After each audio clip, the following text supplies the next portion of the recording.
শুভ সকাল বন্ধুরা। এই ভিডিওতে শেয়ার করব আমাদের ছোট্ট একটা বারাণসী ট্রিপ।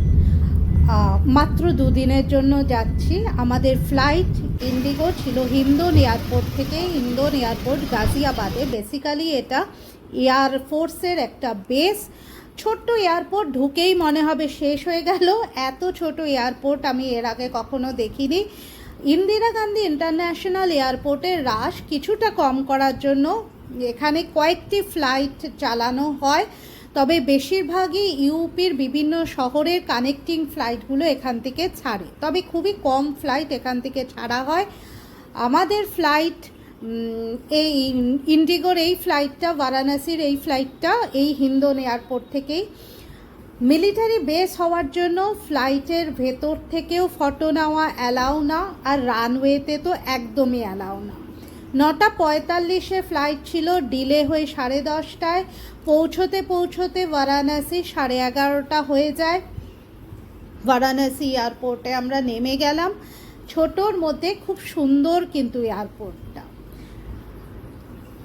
জাস্ট ফ্লাইট থেকে বেরিয়েছি, এয়ারপোর্টের ভেতর খুব সুন্দরভাবে সাজানো গোছানো, দোকানপাট সব কিছুই রয়েছে। আমরা ফ্লাইট থেকে বেরিয়ে অপেক্ষা করছি আমাদের গাড়ির জন্য। হোটেল থেকে গাড়ি পাঠানোর কথা, সেটা আসতে একটু লেট হচ্ছে। ফ্লাইটও ডিলে, হোটেল থেকে যে গাড়ি পাঠাচ্ছে সেটাও ডিলে, সেই নিয়ে একটু টেনশানে আছি, কারণ আমাদের সুগম দর্শনের টিকিট অনলাইনে কাটা 3টে থেকে। তাই জন্য হোটেলে পৌঁছে একটু ফ্রেশ হয়ে স্নান টান করে বেরোতে হবে। কি সুন্দরভাবে গার্ডেনটা সাজানো, রাজেন্দ্র প্রসাদের একটা স্ট্যাচু এখানে রয়েছে, খুব সুন্দর কিন্তু সাজানো গোছানো, একদম টিপটাপ, খুব সুন্দর। এই দিক দিয়ে গেলে ওলা উবেরের স্ট্যান্ড। আমরা বেরিয়ে পড়েছি এয়ারপোর্ট থেকে বেরিয়ে হোটেলের উদ্দেশ্যে এবার যাত্রা। সমস্ত শহরের মতো এয়ারপোর্ট এরিয়া, সমস্ত শহরের যেরকম সুন্দর থাকে এয়ারপোর্ট এরিয়া, বারাণসীরও তার ব্যতিক্রম নয়। এয়ারপোর্ট এরিয়াটা খুবই সুন্দর। এবার ভেতরটা কীরকম, কী উন্নতি হয়েছে চলো দেখা যাক। রাস্তার ধারে দেয়ালগুলোতে খুব সুন্দরভাবে পেন্টিং করা, মহাত্মা সন্তদের ছবি, বিভিন্ন মাইথোলজিক্যাল স্টোরি, খুব সুন্দর লাগছে। একদম যেন অন্যরকম একটা ফিলিংস দিচ্ছে, খুব সুন্দর। রাস্তাঘাট কিন্তু যতটুকু এখন দেখছি খুব পরিষ্কার পরিচ্ছন্ন। আর দেখো সাইড দিয়ে এই খেজুর গাছগুলো, দারুণ লাগছে কিন্তু। এখান থেকে প্রয়াগরাজ 125 কিলোমিটার। প্রয়াগরাজ, অযোধ্যা সব জায়গাতেই যাওয়া যায়, প্রায় একদিনের ট্যুর। কিন্তু দুর্ভাগ্যবশত আমাদের হাতে একদম সময় নেই এইবার, তাই আর এগুলোতে যাওয়া হয়নি। পরে আরেকবার নিশ্চয়ই আসবো। এখানে একটা ছোট্ট ব্রিজের মতন আছে, সেটা ক্রস করছি। এদিকে বারাণসী স্টেশন আছে। প্রায় শহরে আমরা প্রবেশ করে গেছি। রাস্তাঘাট কিন্তু পরিষ্কার। এর আগে বহু বছর আগে যখন এসেছিলাম তখনও কিন্তু এই নতুন মন্দিরটা তৈরি হয়নি। ওই গলির ভেতর দিয়ে বিশ্বনাথ মন্দিরে যেতে হতো, তখন কিন্তু রাস্তাঘাট সত্যি এত পরিষ্কার ছিল না। এবার কিন্তু রাস্তাঘাটের অনেক উন্নতি হয়েছে। বলতে বলতে গুঁড়ো গুঁড়ো বৃষ্টি নেমে গেল। আকাশের মুখ ভার তো সকাল থেকেই। বৃষ্টি দেখে মনটাও খারাপ হয়ে গেল। যতই হোক বলো, ঘুরতে এসে বৃষ্টি কারোর ভালো লাগে? আকাশ মেঘলা থাকলে তাও একরকম, কিন্তু বৃষ্টি হলে সব ম্যাচাকার হয়ে যাবে। যাই হোক, দেখা যাক বাবা কি চায়।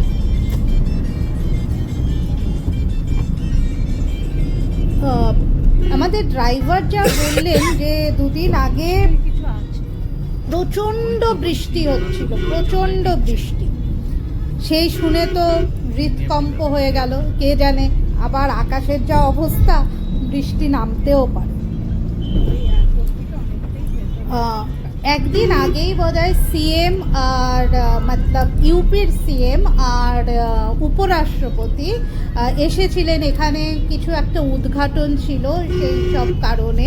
তো তার জন্য রাস্তাঘাট এত পরিষ্কার পরিচ্ছন্ন করা, নাকি স্বভাবতই এরকম? আর আমরা এসেছি একদম দেব দীপাবলির আগ মুহূর্তে, 5 তারিখ দেব দীপাবলি, আমরা তার আগেই এসেছি। সে কারণে বেনারস এখন পুরো আলোয় সেজে উঠেছে। তো তার জন্য পরিষ্কার পরিচ্ছন্ন কিনা বলতে পারবো না। বহু লোকের সমাগম, মানে বহু লোক এসেছে, আরও আসছে, ফলে হোটেল একদম ভর্তি। যাই হোক, রাস্তাঘাট এখন অবধি পরিষ্কার পরিচ্ছন্ন, আমার দেখে অন্তত খুব ভালো লাগছে। রাস্তার দুপাশে ছোটোখাটো দোকান আছে, কিন্তু দোকানের সামনে যে আবর্জনা পড়ে থাকা সেরকম কিন্তু আমি কোথাও দেখলাম না। আর রাস্তাঘাটও বেশ চওড়া, অন্তত সিটির মেন সিটিতে। এরপরে বিশ্বনাথ মন্দিরের কাছে অলি গলি, সেটা তো পুরনো কাশি, সেটা সবাই জানে যে সেখানে তো আর ডেভেলপ করা সম্ভব না সেই গলিগুলো। কিন্তু এমনি যেগুলো বাইরের রোডগুলো, সেগুলো কিন্তু খুব চওড়া এবং ভালো। যেটা সবচেয়ে খারাপ লাগলো সেটা মানুষের হাতে, সেটা হচ্ছে ট্রাফিক অ্যান্ড হর্ন দেওয়ার স্বভাব। দেখছে রেড লাইটে দাঁড়িয়ে আছে গাড়ি বা ট্রাফিক জ্যামে আছে, পেছন থেকে অনবরত হর্ন, মানে মাথার ওপর দিয়ে উড়ে চলে যাবে এরকম ভাব। এই ব্যাপারটা অত্যন্ত দুঃখজনক যে এইরকম হর্ন দিয়ে রাস্তায় চলে, কানের পোকা বের করে দেওয়ার মতন হর্ন। আকাশটা দেখো, কিছুতেই আর আমার মনটা ঠিক রাখতে দেবে না। মাঝে মাঝেই আকাশের দিকে তাকাচ্ছি আর ভগবানকে ডাকছি যে 2 দিন একটু আকাশটা ঠিক রাখো। খুব সুন্দর, কিন্তু চারিধার দেখতে দেখতে আমরা দুজনে গল্প করতে করতে চলেছি। অনেকদিন পরে বেরোলে যা হয়, বহুদিন পরে বেরোলাম, প্রায় 1 বছর। কখন বৃষ্টি আসবে কেউ জানে না, তাও আবার 2 দিনের জন্য। যাই হোক, কথা বলতে বলতে প্রায় আমরা চলে এসেছি।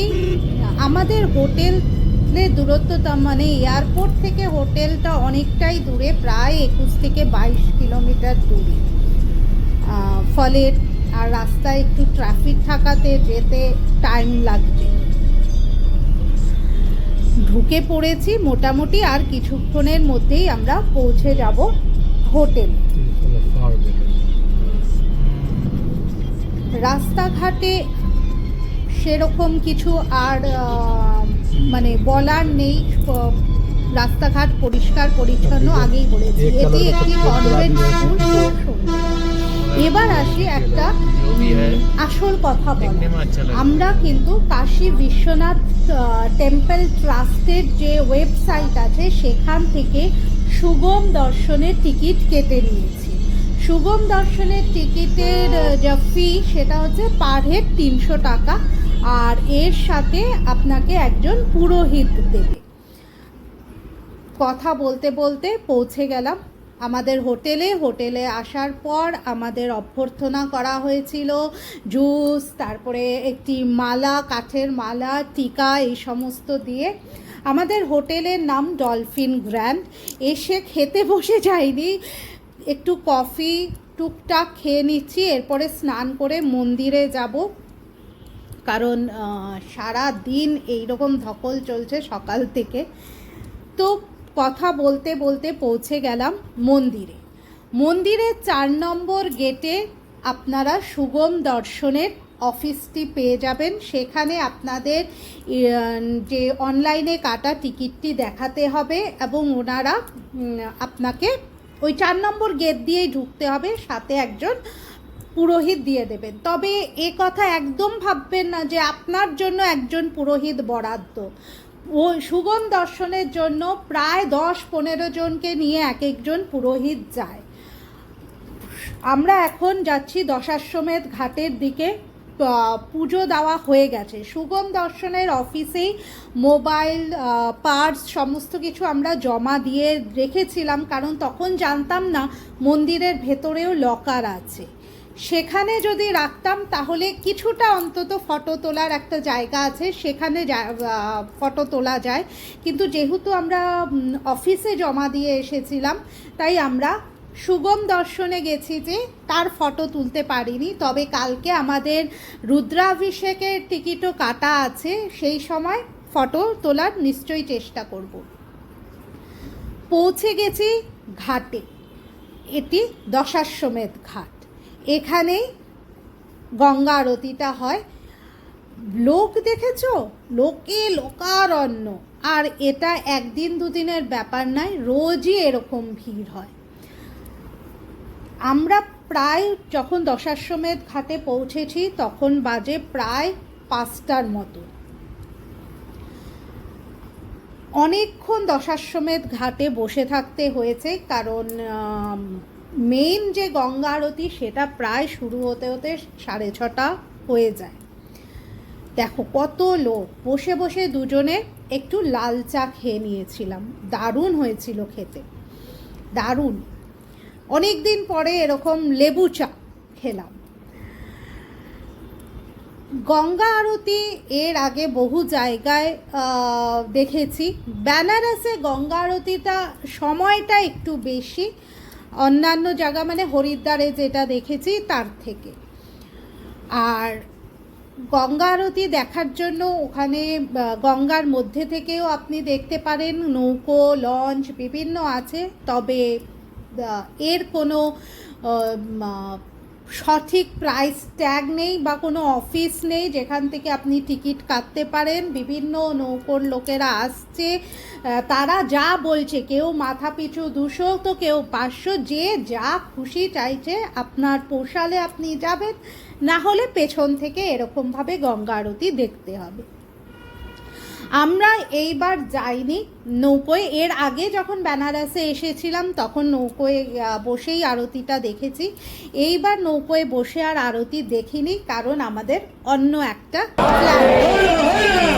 যাই হোক, গঙ্গা আরতি হয়ে গেছে।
আরেকটা কথা বলে রাখি সুগম দর্শন নিয়ে।